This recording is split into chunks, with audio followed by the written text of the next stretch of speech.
And we are live. So, hello, anybody who's watching. I'm Heather, also known as Running Geek Girl. And if you're new to the channel, then just to kind of let you know a little bit about what the channel is about. I am a um, just kind of an average stay at home mom who took up running about 6 years ago. And I'm a mid to back of the pack runner. I'm definitely not an elite or anything like that, but I did notice when I was first starting to run that there were not a whole lot of resources available for a lot of the newer runners out there. Thankfully, that has changed in the past few years, but I noticed that there was a lot of information that I needed that I just could not find. And so I decided to start a channel with some of the information that I wished I'd had when I first started. And so, if you stick around and you see some running info from me, some different runs that I go on, different races that I do. I also like to put a lot of information in there because I am a research junkie. I like to just kind of look up random information, and so you'll see informational videos, things about the history of running. You'll find things on there about like different book reviews. I'll do. Occasionally a product review. I do a lot of app reviews, and those tend to do fairly well on the channel.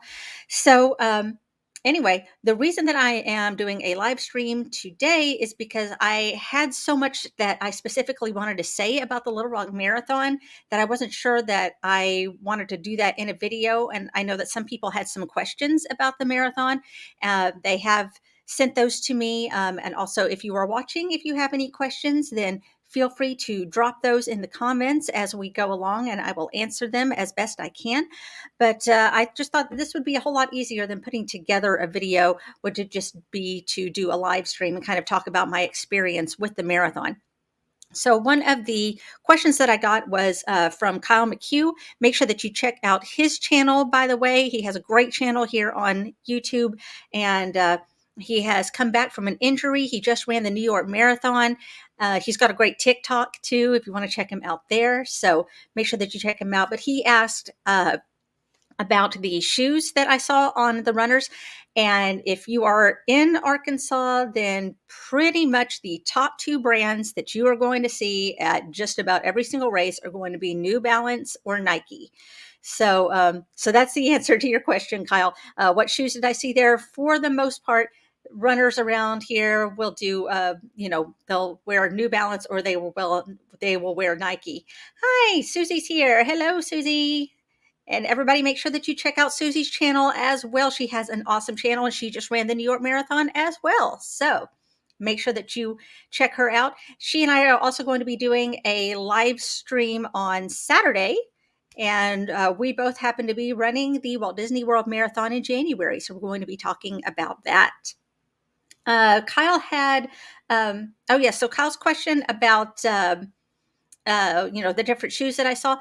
Like I said, Nike and New Balance, but I occasionally saw some Atreyu showing up in a lot of the racers, and which I thought was cool because they're still a relatively small brand, but all of the reviews that I've seen from them have been really, really good reviews. So I was surprised to start seeing those start popping up in Arkansas races as well. His other question that he had was about some of the signage that I saw on the race, because everybody knows that like the spectators always bring some really fun signs. And so you kind of notice those as you go past. I mentioned one of them in a video before that I loved. We ran past this little girl who was holding up a sign that said, "Run faster, Mom, I'm hungry." And there was another girl that was holding a sign that said, "Keep going, keep going, keep going." That's what she said, which I thought was really cute. Um, and this isn't a sign, but there were some rescue dogs that were there. There's an animal rescue organization that was there, and they had their dogs out there, and so they were letting us pet the dogs as we ran past, and that was fun. And one of the photographers got a photo of me giving one of the dogs a high five, so that was really fun. So very good dog to course ratio, to be honest. Um, so Susie would like to know how I am feeling, and definitely feeling a lot better than I was a week ago. So that's for sure. The only problems that I'm having is I still have, and it's been just kind of an ongoing problem with like my right glute and hamstring. And so it's kind of it gets kind of tight every once in a while, or if I sleep on it wrong, then it gets really sore. So that's been a problem I've had for a while. It got a whole lot better, and then of course you run a marathon, and anything that's wrong with you is gonna flare up. So I see Lori's here too. Hi, Lori. Awesome. Uh, but other than the occasional twinge, and I get kind of a little wobbly right knee every once in a while, which I'm sure is connected to that glute problem. But I'm feeling better, and I am starting to incorporate more running into my everyday activity. I stuck to just like really kind of really just brisk walks for the past week. On Saturday, I did a trail run, and I say trail run, but it's a somewhat technical trail, and it was covered in like a thick layer of leaves, so it was hard enough to see where I was going, much less where all the roots and rocks were. So I ran where I could, but for the most part, it was power hiking. But started getting into that. Um, I'm going for 2 miles today, and I'm just going to keep ramping up in order to get back into marathon maintenance mode and hopefully be ready for January. I thought I would take a look at my some of my splits over the course of the race. I looked at Race Roster, which is the organization that did the actual timing, the chip timing for the marathon. And pretty much what they did is they clocked us at 5K, 10K, the half, 20 miles, and 22.9 miles, which 22.9 sounds like a kind of a weird place uh, to get us, but it was because it was an out and back section of the course, and so they had the two mats right next to each other. So you would go on one side of the road for 20 miles, and then you would turn around and come back and hit 22.9. So that's why it seems like a arbitrary place to do it. But Susan was there. Okay, I could have sworn I saw Susan, but I was like, it looks like her, but I'm not sure if it's her. So I didn't say anything, but I was just like, but I saw her like maybe 5 or 10 feet away from me. And I was like, I think that's her, but I don't know. So I wasn't 100% sure, but I could have sworn that I saw her there. But looking at my splits, um, they had me going at an 11 and a half minute pace at the 5K, and which is fairly accurate. If you saw in the video, I ran past. My husband was the one holding the camera, getting the extra footage, and as I ran past him, remember I said something about I think I went out a little too fast because in my ear, Strava was telling me that I was running like 11:08, where I've been practicing at about 11:25, and so I was just like, oh, that's I gotta pull this back a little bit because there's no way that I can keep up this for 26 miles. So by the time I did slow it down, by the time I got to 5K, it was about 11:35 minutes. So that is fairly accurate. Looking at what it says on Strava, it says that I started out at 11:05, and by the time I hit 5K, it was about 11:31. So that's still fairly accurate. Um, at the 10K, it had me at an 11:33, and again, that's pretty close.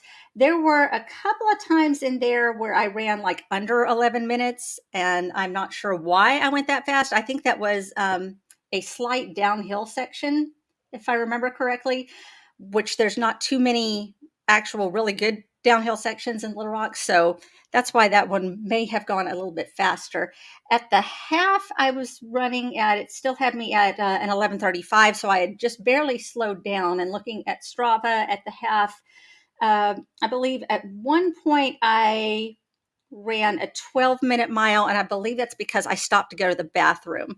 Um, Thankfully, I have kind of perfected the art of the porta potty. I can get in and out of the bathroom in like 15 to 20 seconds. So that helped. But, that's still 15 to 20 seconds off of that mile that I didn't get. At the 20-mile mark, it had me at going 12:14. So I had definitely slowed down between the half and 20 miles. And looking at Strava between the half and 20 miles, I believe my slowest mile was 14 and a half miles. No, sorry, 14 and a half minutes. And that is because uh, there is, starting at about mile 14 and a half or so, uh, you hit the uphill portion. And I've trained for hills, but like regular hills where like you run to the top and then you run back down. But Little Rock is not like that. For about 3 to 3.5 miles, it is a very steady incline. And it's like you just go on a slow incline and then it evens out for maybe half a block and then you're going back up again. And it does this for like I said, 3.5 miles. And so by the time I got to mile 15 or so, I was just like, I cannot do any more uphills. I could definitely feel it in my quads. And like I said, I have handled hills before, but usually it's like you do the uphill and then you're done. And this just kept going and going and going. And then once you get to about mile 18, it is a very sharp downhill. So after all of that, 3 miles of going uphill, uphill, uphill, then all of a sudden you're going really fast downhill. And so trying to control the speed while you are headed down that sharp downhill when your quads are already sore, I was just like, that it's like I had heard that there were hills in the middle section and that there was going to be like a 300 to 400 foot incline. But I was just like, I was not prepared for it to just very slowly go. So if you're ever going to run Little Rock, be prepared that in the middle of the race, you're going to get that incline, and it's not fun. I got to run with my friend Jessie, who was running the marathon with her husband, and they were in the corral, not too far behind me. I believe she took my picture as I passed her at one point, and I asked her after the race. I was like, "That middle section." She goes, "I know." She goes, "It just wouldn't stop," and so it wasn't just me. Apparently, everybody was having a hard time with that. So then, from 20 miles to 22.9 miles, I'd slowed down to about a 12:23, according to them. Um, and according to Strava, let's take a look here.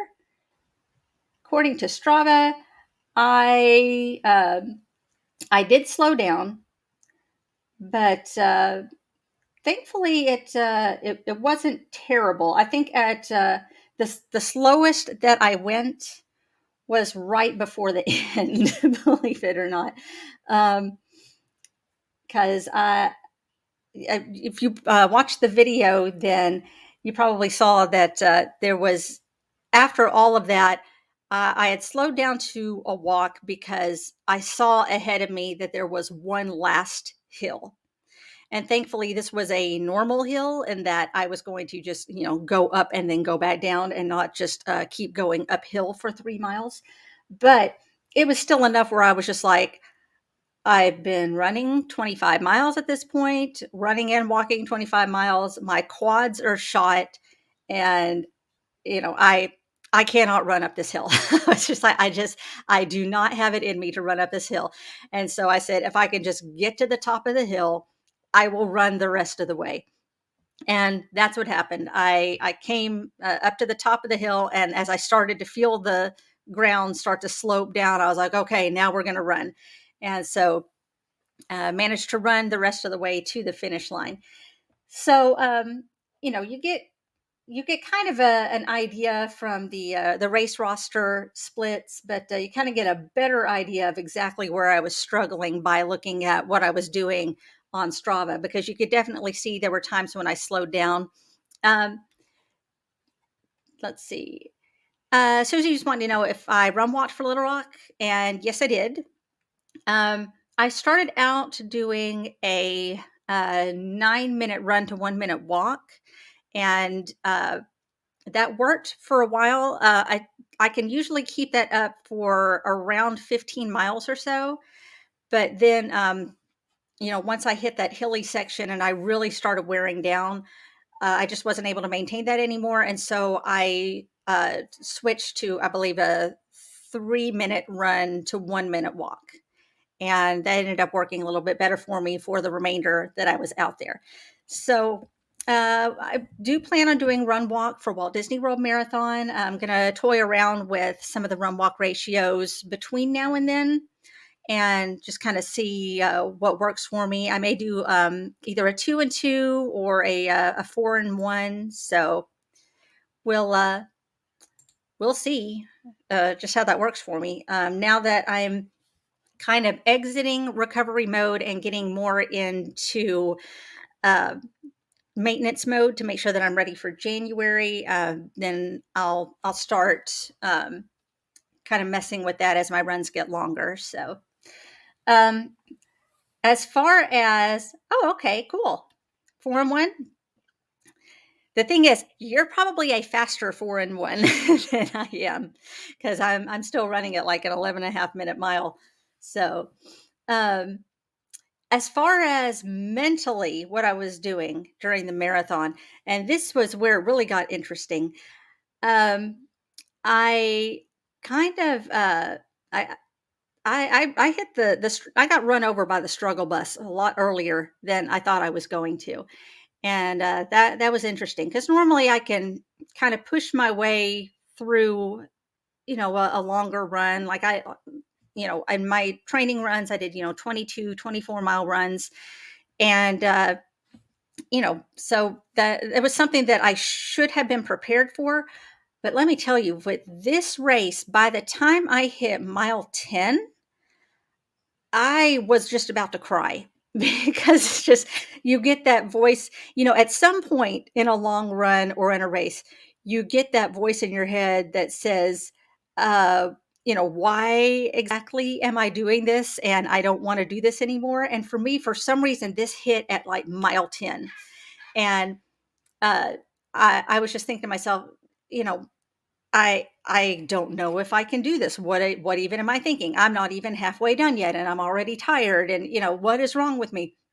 And it was a real mental struggle because the other part of my brain also said, so what are you going to do? You just going to stand here for the rest of the day? There's literally no other way for you to get to the finish line than for you to injure yourself so badly that you can't move and a race volunteer has to come and get you. I'm like, okay, so that's off the table. We're not doing that, or you keep moving forward and you get to the finish line.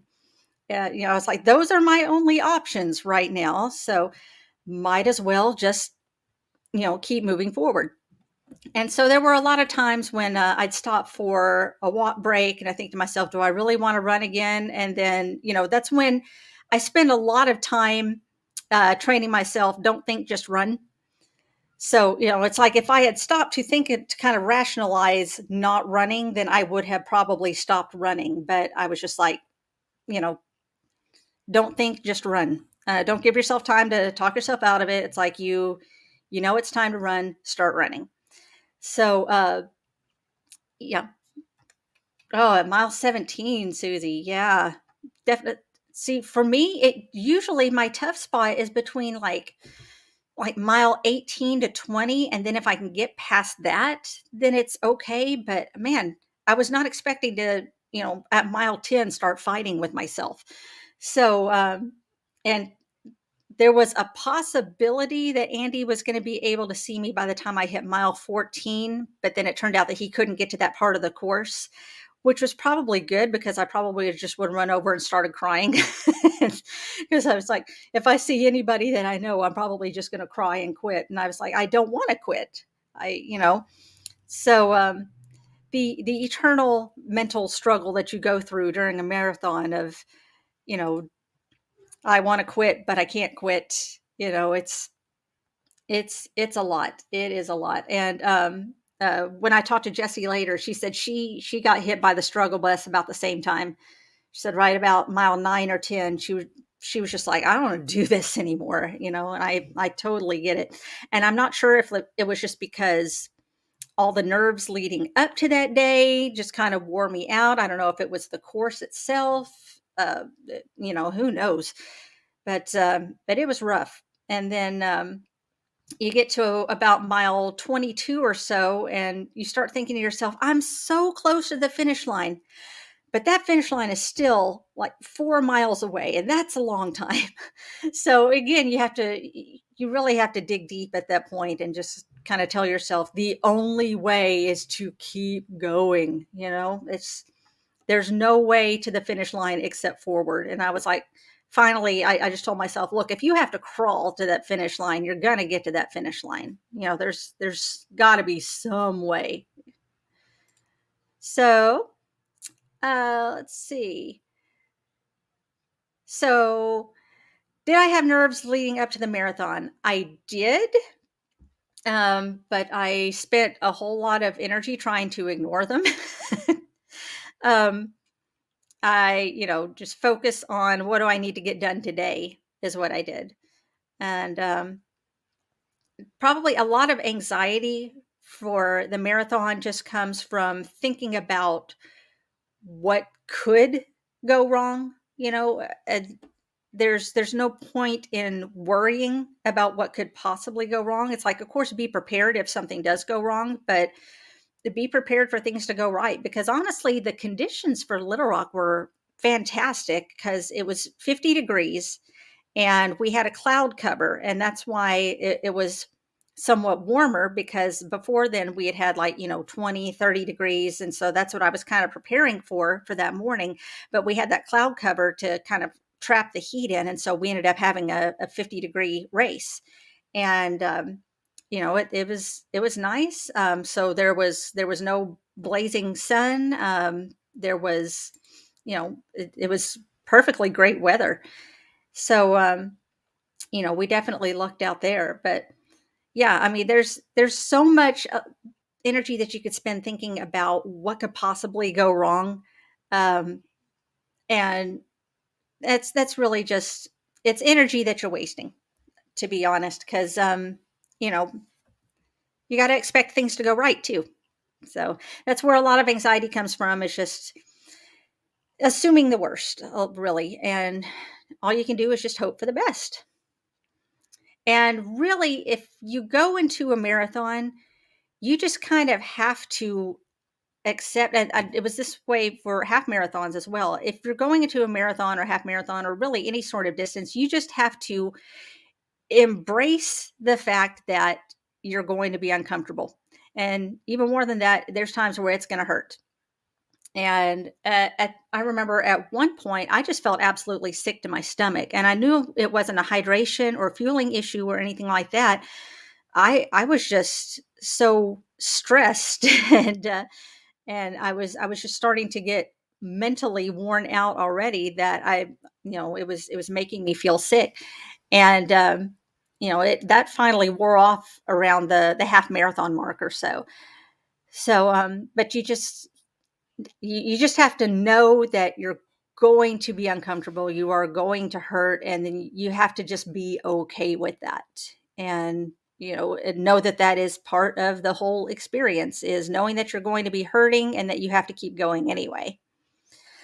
So, think about petting Annie. Annie's so cute. All I could think about the last 4 miles was, I'm going to be done. I don't have to do this anymore. I'll be done running and I can actually sit down. And then it was too hard to sit down. That's another thing I was not prepared for, was how hard it would be to sit down after the race. So, um, as far as my fueling and everything went, I actually stuck to what I'd been practicing and what I had planned for, and that I had sports beans, I had applesauce, and I used the on-course hydration. I just switched back and forth at each aid station between Gatorade and water. So that way I was getting, I was getting electrolytes and I was getting water as well. And that ended up working really well. At no point did I feel like I was, um, like I was underhydrated, and at no point did I feel like I was underfueled. So that worked really well, and that's probably what I'm going to use again in the future when I start doing long runs again.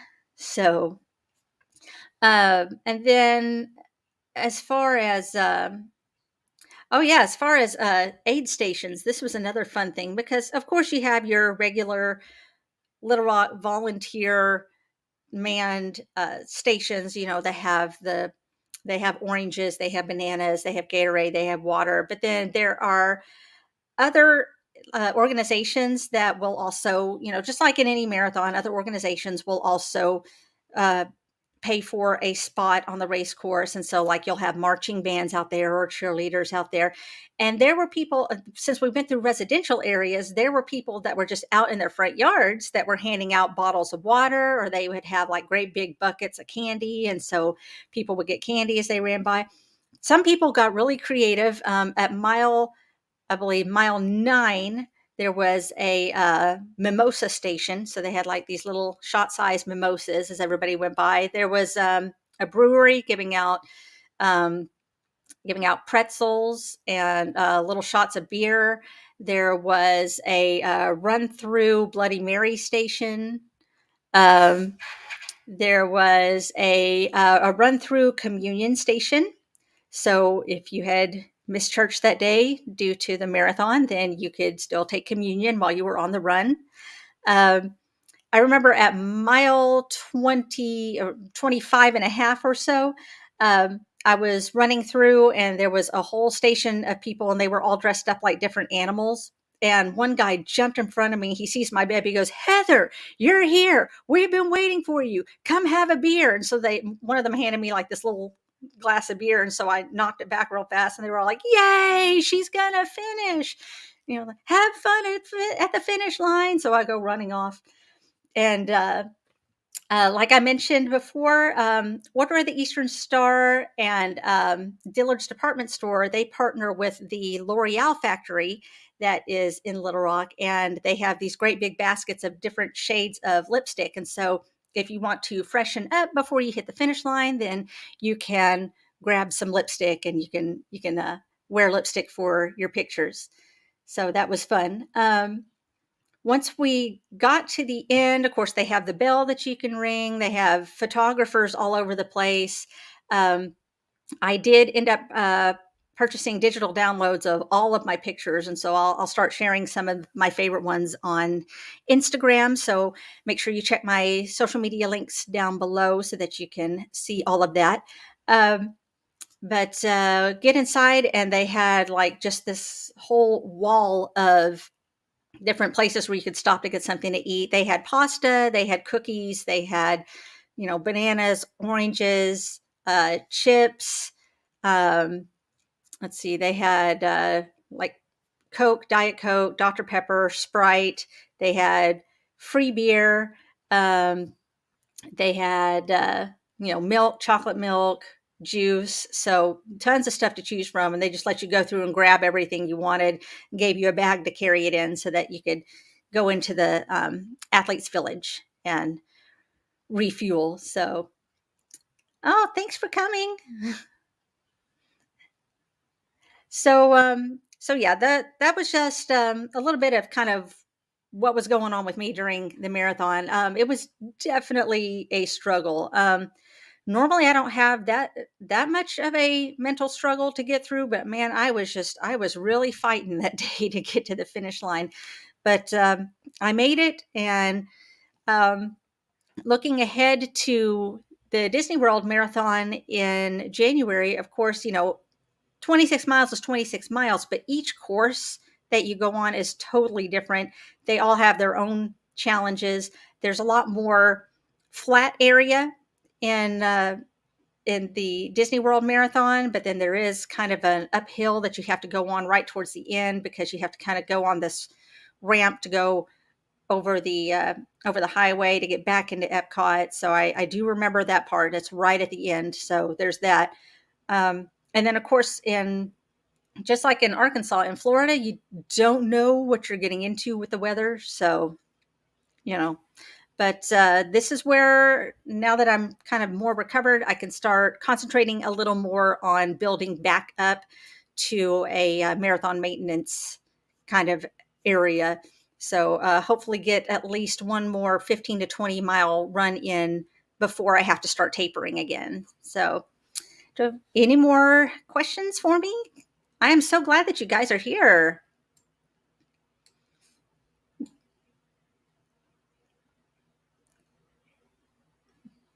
Oh, yes, definitely looking forward to a flatter marathon. Thankfully, there's not a ton of hills on the Disney World course. So 16 this weekend. I think I'm going to start with 5 and just add 5 every week until I start to taper back down again. So that's the plan anyway. We'll see how things go as far as when I'm able to schedule. Because I do have, like this weekend, I also have a Christmas parade that I'm supposed to do and taking kids here and there. So, yeah.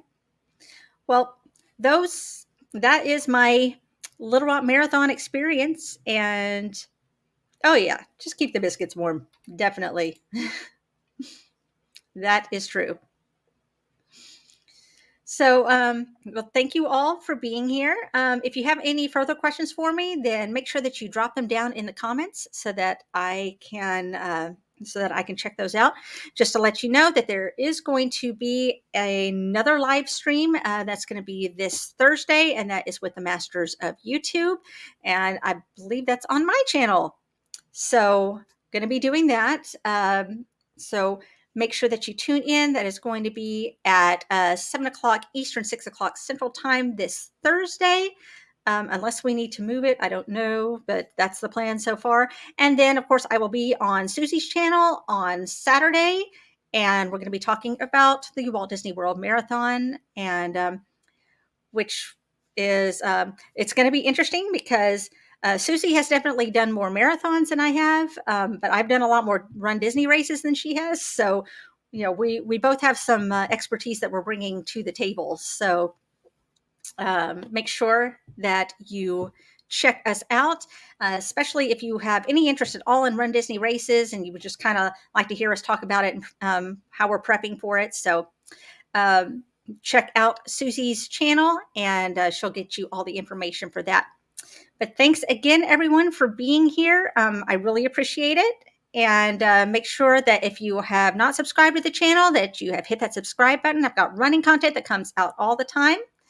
And like I said, I do a lot of mid to back of the pack stuff, a lot of info for beginning runners, and then just fun running information, book reviews. I'm doing Run the USA, where we take a look at the most highly recommended races in every state at every distance. So if you're looking for a race in another state to run, then you know what some of the locals have recommended. But thank you again for being here. I will catch you all later. Happy running.